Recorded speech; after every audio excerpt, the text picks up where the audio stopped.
Direct ఒక బైక్ని కొట్టడంతో ఆ బైక్ కూడా బస్ కిందికి వెళ్ళిపోవడము, డైరెక్ట్ ఫ్యూయల్ ట్యాంక్ని ఢీ కొట్టడము.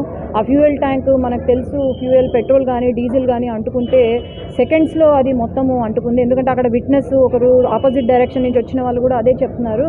ఏమని అంటే అది అంటుకోవడంతో సెకండ్స్లో మొత్తం బస్సే ఒక బాంబు పేలిందమ్మా అని అంటున్నారు.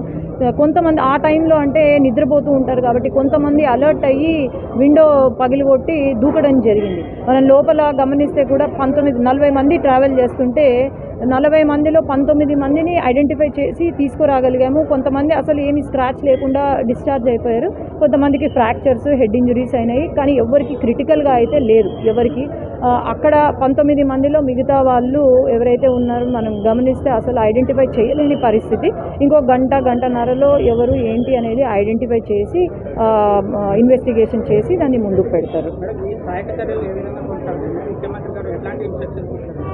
ముఖ్యమంత్రి గారే ఫస్ట్ రెస్పాండ్ అయ్యారు. మనం గమనిస్తే లోకేష్ అన్న గారు కానీ ముఖ్యమంత్రి గారు కానీ రెస్పాండ్ అయ్యారు. ఖచ్చితంగా వీళ్ళని ఆదుకోవాలి మనము అని చెప్పి మేము కూడా ప్రయత్నం చేస్తున్నాము. ఇది ఫస్ట్ మనకు ముఖ్య క్రైటీరియా ఇక్కడ వాళ్ళను కాపాడుకోవడము, ఉన్న వాళ్ళను కాపాడుకోవడం ముఖ్య క్రైటీరియా. యాజ్ అ డాక్టర్ నాకు ఇంకా కొంచెం బాధ్యత ఉంది కాబట్టి వీళ్ళని కాపాడుకోవాలా అనే దీంతో ఉన్నాము.